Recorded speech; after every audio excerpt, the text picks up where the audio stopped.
စေးမတော့ရသေးရမျက်နှာပြင်အကျန်းမှာကတ်လို့ရလားတဲ့သိကျင်ပါလေအခုပြောတာကမဆလာအကျန်းကိုပြောရဖြစ်မယ်ပေါ့နော်မဆလာအကျန်းပေါ်မှာ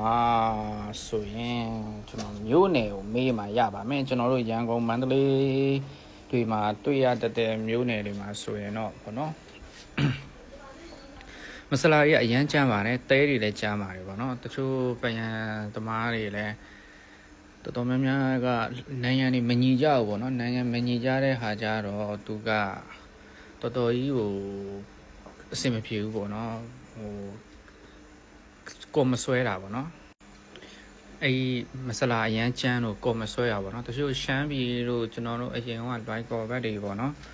လာရှူတို့ကုတ်ခိုင်တို့အောင်ပန်းတို့ကလောတို့တောင်ကြီးတို့ဘက်တွေကြာရင်တော့မဆလာချောထားတာပါတော်တော်ကြီးကိုချောပါတယ်ပေါ့နော်အဲ့အပေါ်မှာဆိုရင်တော့ကပ်ပါတယ်ရန်ကုန်မှာကျွန်တော်တို့ရန်ကုန်မှာဆိုဖြစ်လို့ဖြစ်တာရှိရနိုင်ငံတွေကတိုက်တွေကတိန်နဲ့ကတ်နေတော့နိုင်ငံကမိုင်းရှာတွေလည်းများတယ်ပေါ့နော်ရေညှိတွေဟိုရှေ့ခေတ်ကတိုက်အမျိုးအစားတွေဖြစ်တယ်ပေါ့နော်အဲ့လိုပေါ်မှာမရပါဘူးကျွန်တော်ပြောနေရစကားတော့အများများတယ်ပေါ့နော်ဒါပေမဲ့ကျွန်တော်တေးချအောင်ပြောပြတာပါအကိုတို့မေးတဲ့မေးခွန်းကလည်းမဆလာအကျန်းလို့ပြောထားတော့နော်အကျန်းဆိုတာလည်းမျိုးစုံရှိသေးရပေါ့နော်ဘယ်မျိုးနဲ့အကျန်းလဲပေါ့နော်ကျွန်တော်ကအဲ့လိုမျိုးပြန်မေးရမယ်ပေါ့နော်အဲ့နယ်ဘက်တွေကတချို့နယ်ဘက်တွေက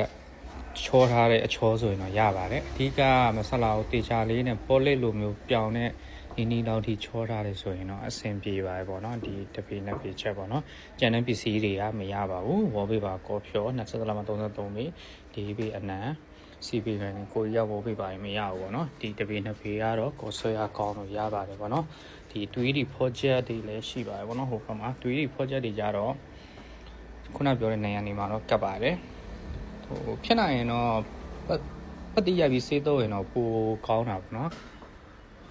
အခုမှစောက်တဲ့အိမ်ဆိုရင်တော့ပတ်တိဖို့ဆေးဖို့ကုန်မှာပေါ့နော်ဆေးဟောင်းနေတဲ့နေရန်ဆိုရင်ဘာမှပြန်ပြင်စရာတော့မလိုဘူးပေါ့နော်ဆေးတော့ပြီးသား4-5နှစ်လောက်ရှိတဲ့နေရန်ဆိုရင်တော့တန်းကတ်လို့ရပါတယ်ပေါ့နော်